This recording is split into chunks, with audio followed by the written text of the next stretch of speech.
बढ़ते आगे, उत्तर प्रदेश में सीएम योगी ने नवरात्र के मौके पर असुरूपी दंगाइयों के मर्दन की कार्रवाई शुरू की है और बरेली को हिंसा की आग में झोंकने की साजिश करने वालों को योगी ने महाअष्टमी पर बुलडोजर वाला प्रसाद दिया है। और कुछ दिन पहले ही योगी ने कहा था कि वो उत्तर प्रदेश में माहौल बिगाड़ने वालों का ऐसा इलाज करेंगे कि उनकी 7 पीढ़ियां याद रखेगी और बुलडोजर ने अब यह काम शुरू कर दिया है। इन्हीं के लिए हम लोगों ने बुलडोजर बनाया था। उनकी डेंटिंग पेंटिंग करवानी पड़ती है कायदे से। सबक तुम्हें ऐसा सिखा देंगे कि तुम्हारी आने वाली पीढ़ी दंगा करना भूल जाएगी। तुम्हारी आने वाली पीढ़ी दंगा करना भूल जाएगी। छेड़ोगे तो फिर छोड़ेंगे भी नहीं, और एक बार छोड़ेंगे नहीं तो फिर छोड़ोगे भी कभी नहीं। योगी कह चुके थे, छेड़ोगे तो छोड़ेंगे नहीं। वही हुआ।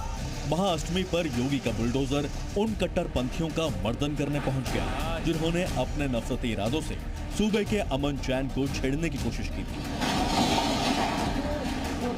योगी का ये बुलडोजर मौलाना तौकीर रजा की उस नफरती गैंग को ये सबक सिखाने पहुंचा कि यूपी में गुस्ताखे शांति भंग की एक ही सजा, घर छत से जुदा, छत घर से जुदा।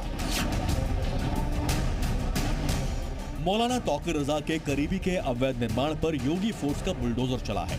यह एक अवैध चार्जिंग स्टेशन था जिसे नगर निगम की जमीन पर कब्जा कर बनाया गया था। यह अवैध चार्जिंग स्टेशन तौकीर रजा के करीबियों का था। इस कार्रवाई के दौरान मौके पर भारी पुलिस बल और आरआरएफ की टीम मौजूद रही। ड्रोन से पूरे इलाके की निगरानी की जा रही थी।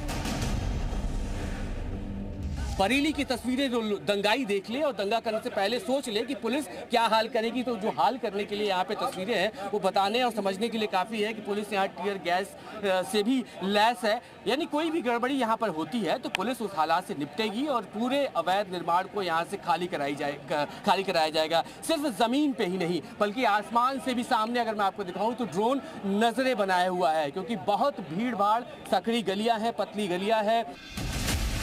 धर्म की आड़ में नफरती एजेंडा चलाकर बरेली की शांति भंग करने वालों का योगी तरीके से बुलडोजर एक्शन सबक है उन अराजक तत्वों को जो अपने नफरती मंसूबों की आड़ में त्योहार और पर्व के मौके पर हिंसा की आग भड़काना चाहते हैं।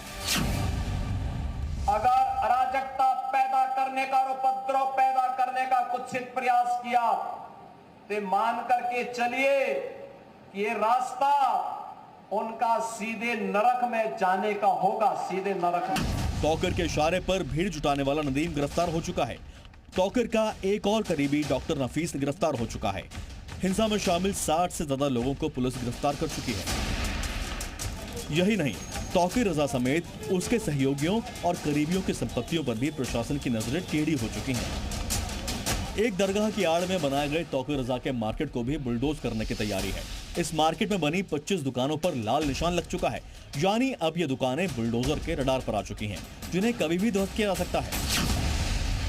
बुलडोजर ने अपना काम करना शुरू कर दिया है। पीला पंजा यहाँ पर पहुंचा है और ये जो अवैध निर्माण है ये वो लोग हैं जिनका सीधा कनेक्शन है तौकीर रजा से। हालांकि तौकीर रजा की तरफ जो यहाँ पर जो लोग हैं उनका ये कहना है कि तौकीर रजा से उनका 2005 से कोई लेना देना नहीं है, लेकिन अब चूंकि प्रशासन की टीम ने पूरा होमवर्क किया, होमवर्क करने के बाद वो प्रॉपर्टी जो पहले से ही अवैध थी, सरकारी जमीन पर बनाई गई थी, उसको यहाँ पर डिमोलिश किया जा रहा है। तौकीर रजा और उसके करीबियों की कई संपत्तियां फाइक एनक्लेव इलाके में हैं। तौकीर के करीबी फरहत और कॉलोनाइजर मोहम्मद आरिफ की साजिशों के तार 26 सितंबर की बरेली हिंसा से जुड़े हैं। सूत्रों की माने तो तौकीर की साजिशों की रणनीति आरिफ के होटल और लॉन में बनती थी। फरहत और आरिफ के ऐसे ही होटल स्काईलार्क, फहम लॉन और फ्लोरा गार्डन सील किए जा चुके हैं। हमसफर होटल पर भी सीलिंग का बोर्ड टंग चुका है। योगी के बुलडोजर ने काम शुरू कर दिया है। अब कभी भी तौकीर रजा और उसके करीबियों की ये संपत्तियां बुलडोजर मर्दन हो सकता है। 26 सितंबर के बाद से ही बरेली में योगी फोर्स लगातार एक्शन में है। हिंसा में शामिल ताजिम नाम के एक आरोपी को एनकाउंटर के बाद पुलिस ने गिरफ्तार किया है। दंगे के आरोपियों की धरपकड़ के दौरान ताजिम की पुलिस से मुठभेड़ हुई। ताजिम के पैर में गोली लगी है। वो गौ तस्करी में भी शामिल था। ब्रजेश तिवारी के साथ ब्यूरो रिपोर्ट, जी मीडिया, बरेली।